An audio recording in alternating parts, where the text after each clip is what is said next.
Welcome to Zero. I am Akshat Rathi. This week, a hidden electricity giant.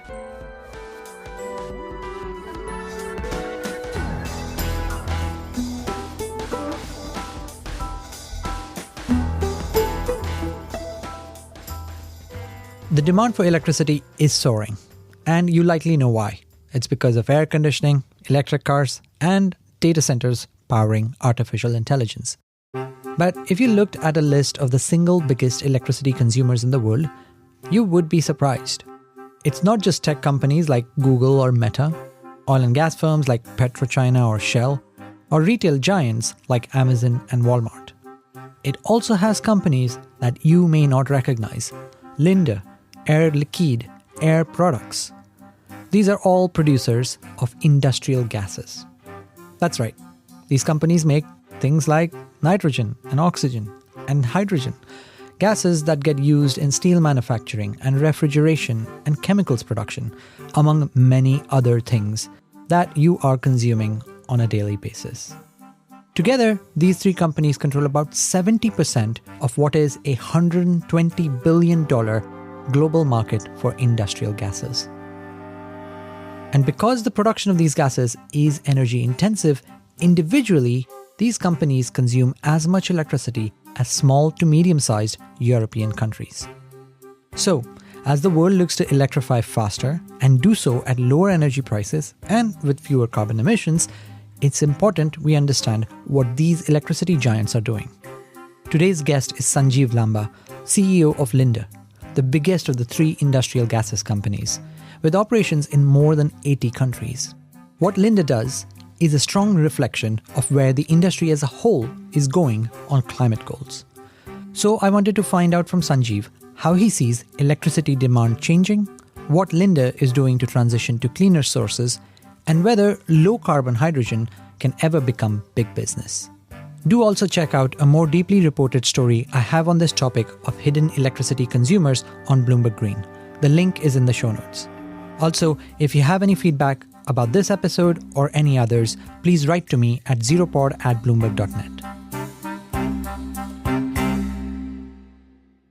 Welcome to the show, Sanjiv. Thank you, Akshat. Delighted to be here with you today. So I grew up in India, and there was a series of books that got me hooked on science and engineering, which is why I ended up studying chemical engineering and then doing a PhD in chemistry. But I'm a journalist now, but that series of books still stays with me. It was called How Things Work. And it had these engaging explanations and diagrams showing the insides of everyday things like a refrigerator or an iron. And it revealed the inner workings of everyday objects that most people didn't see and gave me an insight and made me feel a little smarter than everybody else. You run Linde, and it does something that most people just aren't aware of. So let's start with just trying to understand, what does your business do? That's a great way to start, Akshat. And I'm delighted you read those books. I remember reading them as well. So industrial gases such as oxygen, nitrogen, argon, hydrogen, carbon dioxide are largely invisible. You can't smell them. But the reality, Akshat, is, and I say this often, jokingly to my friends and colleagues, they are in every bit of the world around you. If you have an iPhone, we have a bit of it, our gases helping manufacture the chip that goes into the iPhone or indeed the glass. If you're having a nice beer or a Coke, the carbonation we provide in there makes all the difference. Imagine a flat Coke or a flat beer. It would be terrible. So it's in different ways that we contribute to either the industrial processes, being very much part of the industrial process, or in other cases, we kind of, as an example, will freeze about 2 billion pizzas a year. I'm not quite sure who eats them. Probably most of them go to my kids. But that's another example of where industrial gases come into play. What do we do? These invisible molecules make our lives better. Whether it's your vegetables that are fresher, whether it's your television that is brighter and gives you a better quality picture, or of course your beer or your Coke that you will enjoy. Maybe one example to try and give you the breadth or the diversity of applications as well. I'll start with oxygen. It's a well-known molecule. You and I are breathing it as we speak, so it's obviously important to life. but we use it in manufacturing across a range of industries. And I want to give you that breadth because it kind of is breathtaking, if you will. Breath giving too. Breath giving too, indeed. But I'll start with metals, right? So steel, no steel can be produced without oxygen, nitrogen, and argon being part of that, but oxygen particularly. Or glass, for instance. If you're having a drink, you're using a glass that's had some oxygen built in it. Aquaculture, increasingly more oxygen usage in aquaculture today. Now, on the slightly more esoteric side, we help rockets launch using oxygen as part of the fuel that combusts. Obviously, we talked about breathing it. Therefore, for healthcare, during COVID, we had to bring medical oxygen from all over the world to hotspots where COVID patients were essentially gasping for oxygen, and we had to do our best to make sure that that was available. Now, levels of purity, how the application actually happens, etc., that varies, but the molecule itself is life-giving. It provides industrial, momentum in every industrial activity or almost every industrial activity, and can be used to help humanity generally. Give me an example of a weird gas. Maybe it's not a big business. Maybe it's not something you think about daily, but, is interesting, is weird. Ooh, there are many.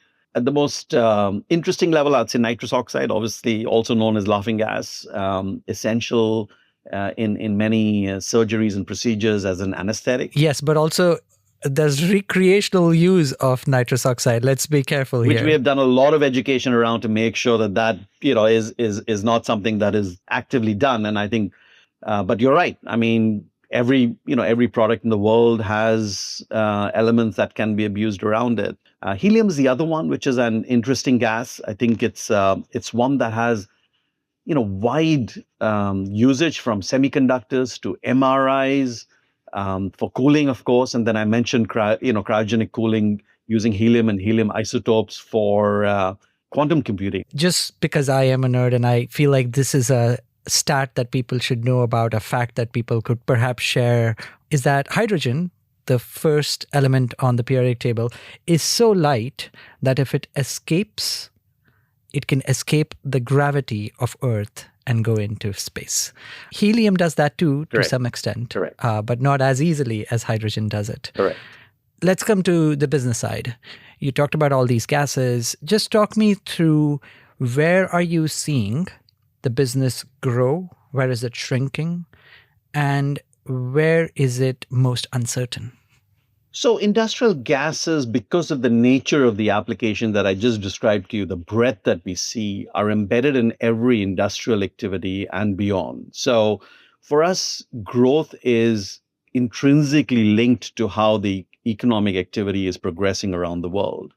And we often, kind of think of ourselves as a proxy for industrial activity. So for us, the industrial production index, or IP, is really where we see the most level of correlation, if you like, in terms of where growth for gases comes from. Clearly, we've been in a kind of an industrial recession over the last 2.5 years. When we look around the world, industrial activity hasn't been growing at that level. But intrinsic to every industrial activity and every industrial cycle is the growth of gases. The growth today is coming from largely the resilient markets, which are healthcare, food and beverage. It doesn't matter, if the economy is doing well or otherwise, people have to eat and they have to go and visit a doctor or oftentimes even go to the hospital. Electronics, which because of this momentum around AI, data centers, etc., is finding, a lot of opportunity, providing a lot of opportunity for growth as well. So again, I think those resilient markets are proving to be exactly that, being resilient through this economic cycle and providing some growth for us. So this is a climate podcast, and I want to spend a lot of our time talking about energy and emissions and hydrogen.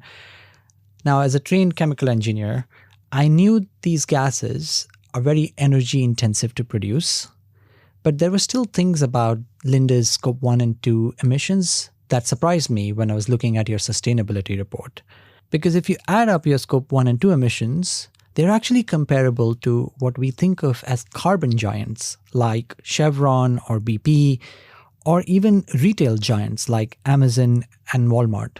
So what have you done as a company to reduce your Scope 1 and 2 emissions? That's a great question. And Akshat, let me start off by providing a headline, and then I'll break it down and tell you how we think about sustainability and the impact that we have. And I'm going to give you some real examples to kind of illustrate and make the point. The headline that I want to just leave you with is our products and services and technologies have helped our customers avoid 96 million metric tons of CO2 equivalent. That's an important piece. That's 2.6 times the emissions that we have on our own. So that's an important piece to just keep in mind. And where does that happen? So let's give those real examples to underpin that. Let's start with steel, right? A large customer for us. For steel, every 1% of oxygen enrichment that we do in a blast furnace increases productivity by about 5.5%. And that's important because that leads to lower emissions. If you look at Linde's contribution in the last year, so 2024, you'll see this in our sustainability report as well. For steelmaking alone, we helped avoid 11.9 million metric tons of CO2 equivalent. So there's an example where obviously we have an energy intensive process in the air separation, but the gases that we provide then help reduce and abate 11.9 million metric tons of CO2 equivalent for steel alone. The same applies for desulfurization for fuels, right? Here we provide hydrogen as an agent for cleaner fuels. And essentially last year, we helped our customers avoid 67.2 million metric tons of CO2 equivalent through this desulfurization process, making clean fuels. Well before people were thinking about, clean hydrogen, clean energy, etc., we were already on the path to doing that, but we're not satisfied with that.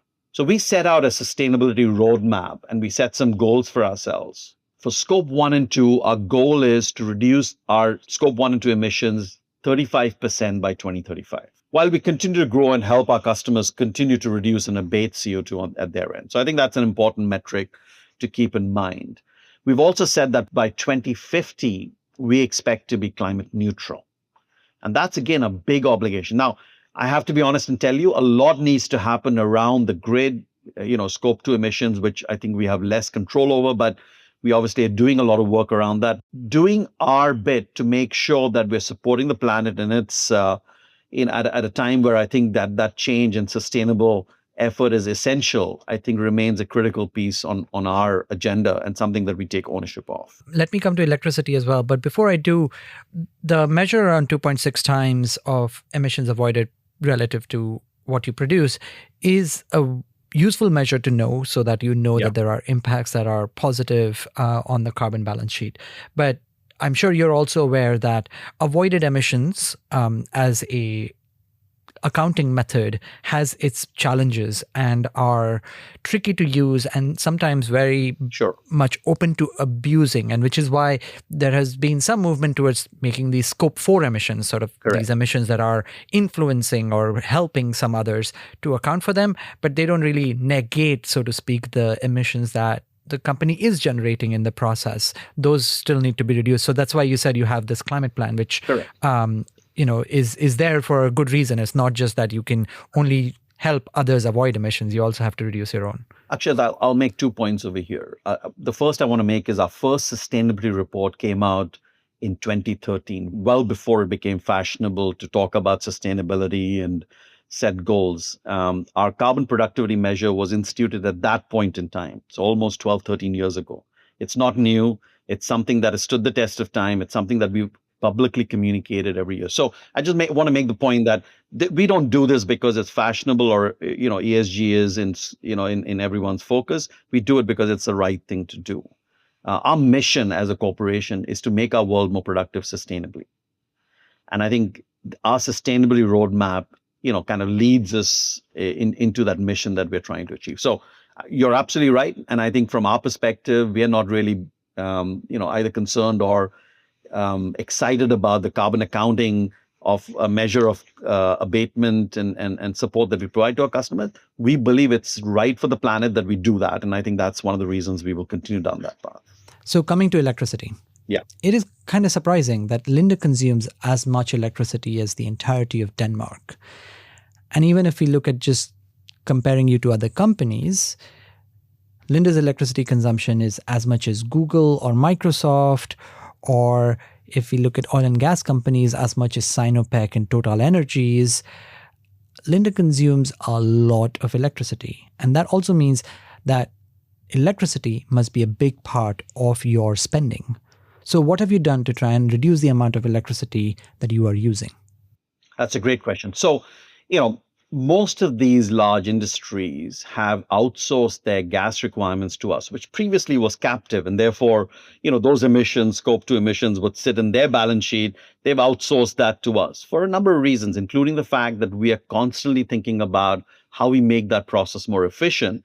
But also, more importantly, Akshat, the fact that we are a large consumer of electricity is in some ways a good thing because it gives us the leverage that we need to push to say how renewable energy can become a larger part of that portfolio of energy that we consume. Let's talk about what are we doing about it. That was your question. Let me answer that fairly directly. In my mind, our sustainability goals put us on a path to ensuring that every action we can take to reduce electricity consumption and to ensure that we increase the proportion of low carbon energy that we can access for our operations is a key measure. So not just a key measure, actually we have that metric sitting in the compensation program for our leaders as well, including my own, to make sure that it has the focus that it deserves. There are two ways we address that issue. The first is by reducing consumption. And the way we do that is by continuously looking at our operations, finding innovation, finding solutions that ensure that we're creating a higher efficiency ratio within that, investing in technology that ensures that happens. A good example of that is, we've introduced a flex ASU.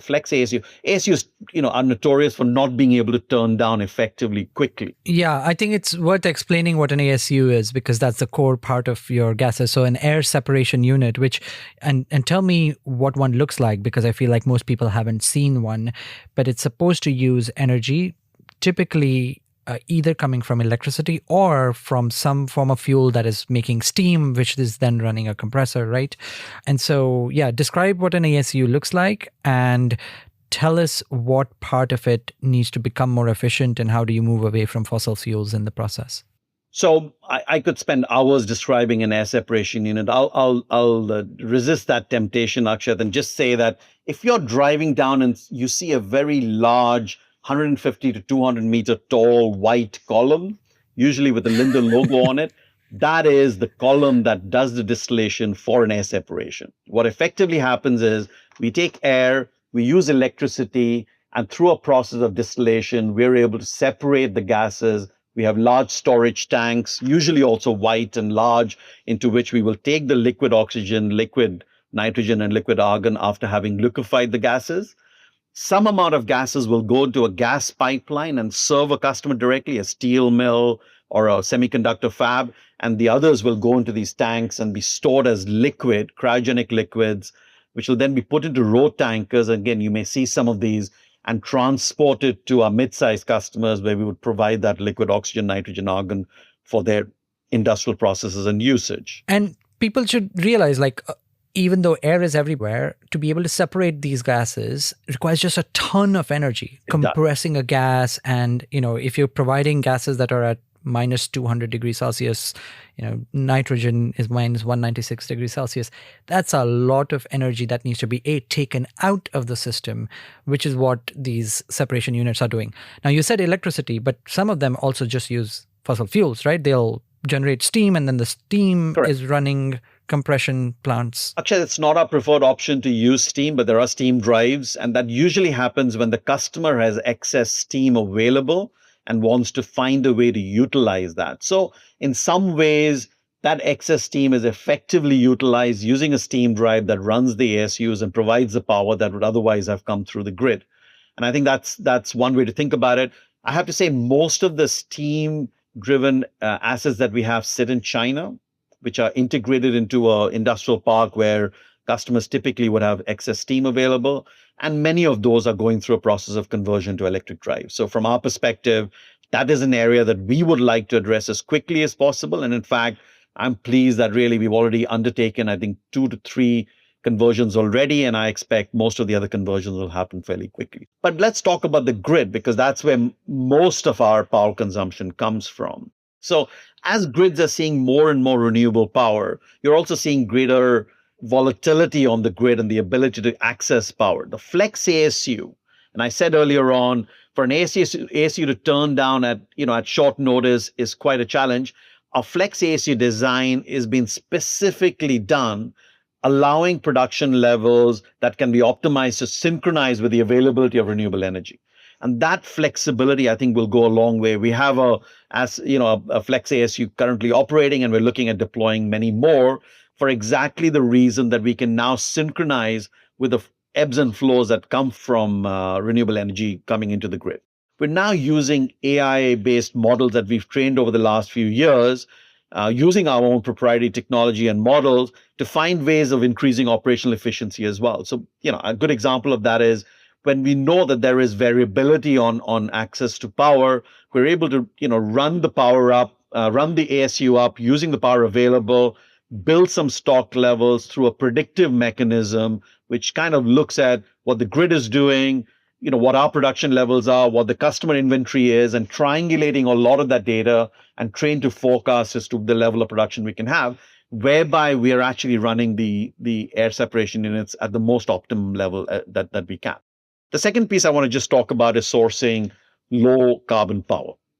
So as you said, we do consume a fair amount of power, and we have made some really good progress in sourcing renewable power. And I think that's an important piece as well in trying to manage our scope 2 emissions, but more broadly, provide the impetus that the renewable energy development needs by ensuring that we are signing PPAs. We are, in some cases, even participating in those projects directly ourselves, either through equity or providing bankable guarantees to those projects and ensuring that those projects then come to fruition. And I think since 2021, I think if I'm not wrong, our data would be that we have literally, through power purchase agreements in places like the US, in China, in India, Spain, and Philippines, and many other markets, we've almost now doubled our consumption of renewable energy. Let's look at the fine print of that. 47% of electricity comes from low carbon power, Correct. according to your sustainability report. But only about 12% comes from power purchase agreements that you Correct. directly signed up. Rest of it, so the 35%, is green because of things called energy attribute certificates or renewable energy credits. And those are, at one point, they were very important instruments to try and bring on more renewable energy onto the grid when it was more expensive. It needed this additional layer of payment in the form of a renewable energy credit. So what power plant producers did is not just provide the power, but they also got this additional layer, which is like, because it's green power, we can also provide you the attribute of green power. So anybody can consume the electricity, but we'll give you the attribute if you give us a little premium. But those certificates and those attributes now are, by most experts, considered non-additional, which is to say they are not driving more renewables to be added to the grid. So what are you doing to move away from renewable energy credits or energy attribute certificates? We have never been fans of credits or attribute certificates, to be honest. And our view always has been that we want to be participating in additionality, the point that you just made, in creating new renewable energy assets on the ground. So as an example, in India, where we have a very aggressive program for sourcing renewable energy, these are all PPAs that we sign with new generation facilities that are coming up. And we continue to push hard on that. You talked about 12%. I mean, I want to go back and remind you that over the last 4 years, we've doubled that. So there is an active push today to move forward and ensure that we're signing PPAs that allow us to be able to access the clean electron that actually goes into our system. I think that's the way to go. There isn't another way. I think that has to be the purpose that we all embrace and kind of move forward with. So I'll give you 2 examples just to kind of illustrate the point where we think we've been successful. And obviously, it's been helped by the fact that those countries have done a lot of work to get there. The UK is a good example of that. In the UK, almost entire use of power that we have is actually renewable. Another good example of that is Brazil, where most of our power comes from hydroelectric. And again, those are great sources of renewable energy, and those countries have over time built those assets in. We're just hoping to see the same scale of build up. And again, I mentioned India because I'm excited about what I see in terms of developments in India at the moment. I'm excited about China, to be honest. I'm seeing a lot more push. 3 years ago, that wasn't the case. I am pretty bullish on the fact that we will see the renewable energy development happen. Now, there is all this AI data center hype not hype. I should correct myself there and say there is an AI data center development that is going to pull on that renewable energy. At the moment, any electron is welcome, but renewable energy will clearly be a target electron for them as well. So there'll be a little bit more increased competition in sourcing those electrons, but we remain quite committed to moving forward in that direction. Join us after the break for more of my conversation with Sanjiv Lamba. And hey, while I've got you here, fancy writing us a review on Apple Podcasts or Spotify? Recently, Moira wrote, my number one podcast for climate updates. Thank you, Moira.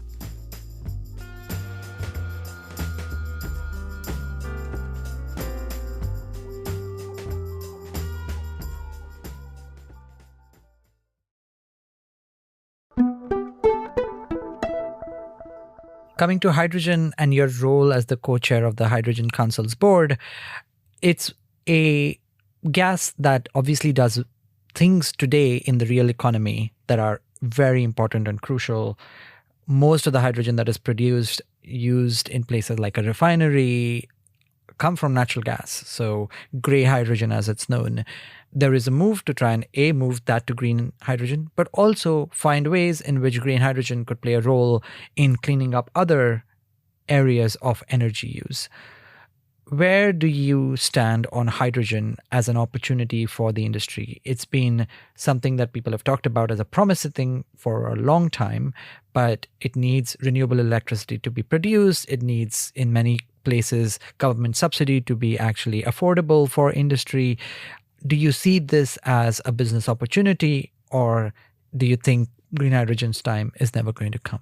So I'm gonna rephrase that response by saying I absolutely believe clean hydrogen is a great opportunity for industrial decarbonization broadly and for us as an industrial gas company. I mentioned clean hydrogen, and I'm going to kind of elaborate a little bit more on that. I'm sure you were going to ask me that anyway, but let's just talk about the Hydrogen Council for a minute. So the Hydrogen Council recently issued this Global Hydrogen Compass report, which I think is a really good piece of work.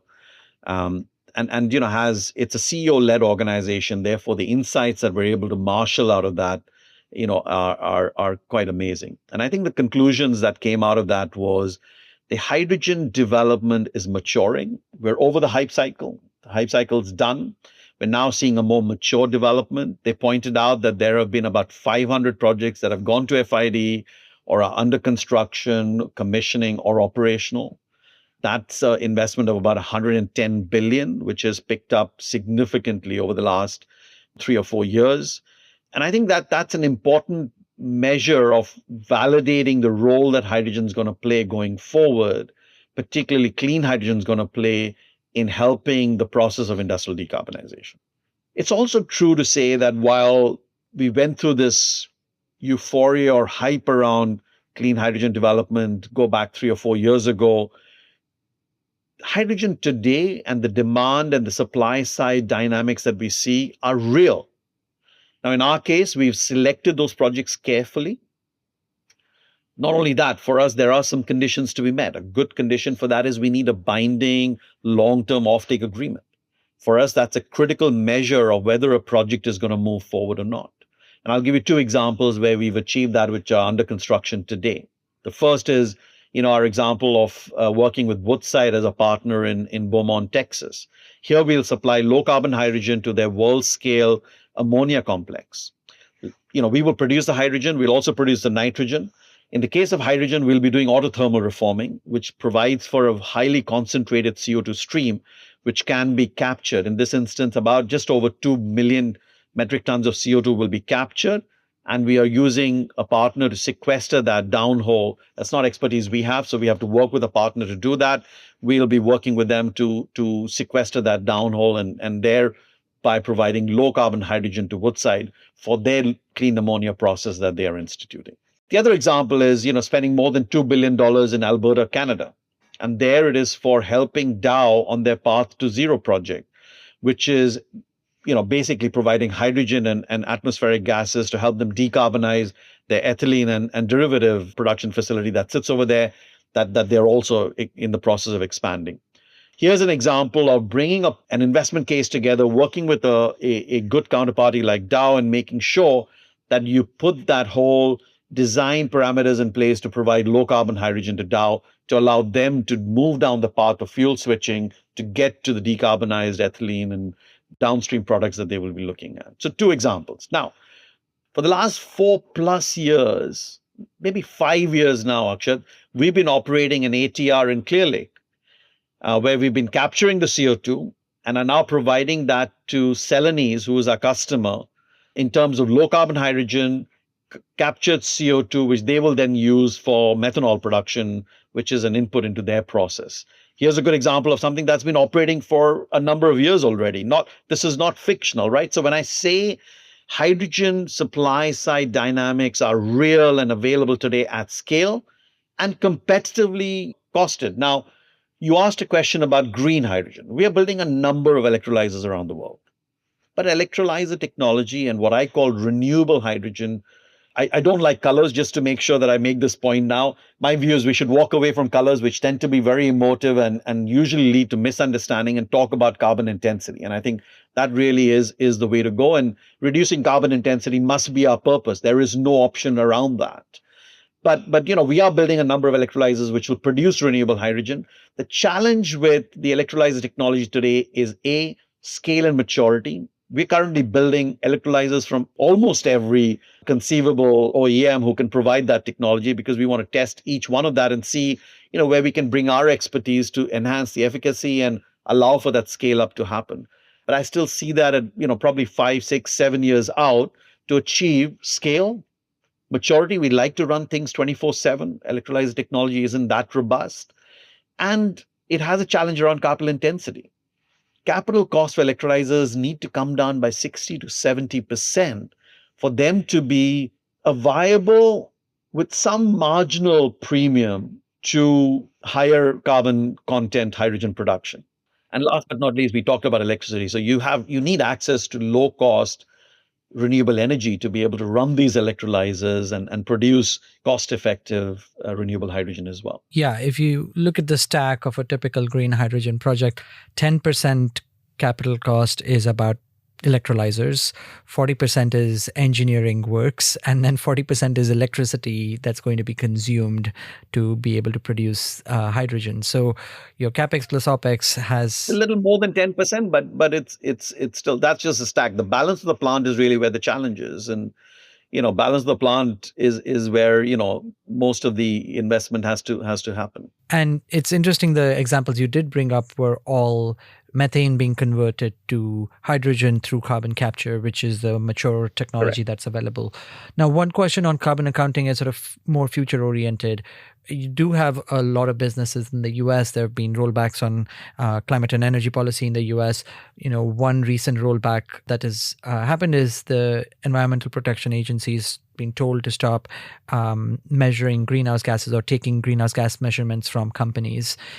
That kind of thing, and I'll just pick that one example just to make a point, which is that it can have all sorts of downstream impacts that can affect your business. So if the greenhouse gas emissions measurements aren't done, the carbon capture tax credit that comes from the CO2 being sequestered and put into the ground may not be given. So how are you dealing with uncertainties, not just in the US, it's happening now there, but you work in so many countries around the world, policies change left and right.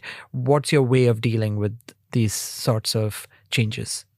As we think about projects today in the development cycle, and I think a good example of that was the Hydrogen Council providing that input, that 500 odd projects gone to FID and looking to either getting constructed or in commissioning or in operations.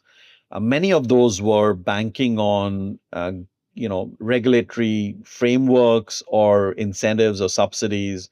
And I think it's one of the things that the report also does is creates a call to action, asking regulators to look at how they can provide stability and consistency of policy to help move these projects in the right direction. There is a call to action both for governments as well as for corporations and advocacy groups to make sure that that urgency is well understood. But 500 projects did move forward. And that's an important testament. So I would say to you, what we're seeing in the market today, reflecting that, is projects of, high quality projects which are underpinned by sound economics and usually offtakes continue to develop today. And they are reflecting that by putting money in feasibility studies, pre-feed studies, feed studies. All of these cost money, right? Because these are multiple billion-dollar projects. So you have to have that investment happen. People are making those investments. That's what gives me the confidence to say that my expectation remains that sound economics and good quality projects will continue to see the light of day and will move to FID as we move forward as well. So I think that's an important piece. And 100 billion, 110 billion precisely of investments in 500 projects over the last 4 or 5 years is a pretty tremendous number. I think we're never satisfied. I have to agree with you. I'd like to see more. But the reality is that's a good base on which to start the process. That's about 6 million tons, maybe 1 million already in operation, about 5.5 coming in on top of that. So again, I think the study provides some really good validation as to how we're moving beyond that hype cycle we saw initially to a more mature model around this development. And I think there is a little bit more of policy certainty would provide a greater impetus. And again, the study says that we have a potential of unlocking another 30 million tons of hydrogen if we get that consistency to come through. And I think that's a good analysis that the Hydrogen Council has done. Now, let me go back to the start of our conversation and to say that, as you explained, Linde provides gases to real world projects and to the real economy. And so the way Linde proceeds in its climate plan is a way to look at how the real economy is going to be moving on its climate targets.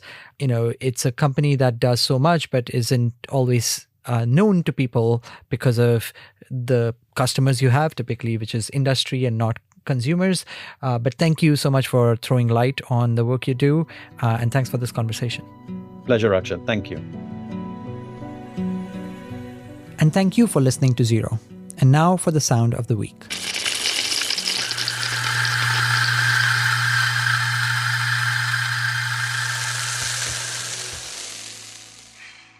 That is the familiar sound of coffee being ground. Coffee beans recently hit a record price, partly due to US tariffs, but also because of persistent drought in Brazil, which produces about 40% of the world's coffee.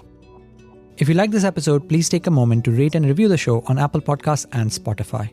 Share this episode with a friend or with someone who produces industrial amounts of gas. This episode was produced by Oscar Boyle. Our theme music is composed by Wonderly. Special thanks to Somar Sadi, Moses Andem, Laura Milan, and Sharon Chen. I'm Akshat Rathi, back soon.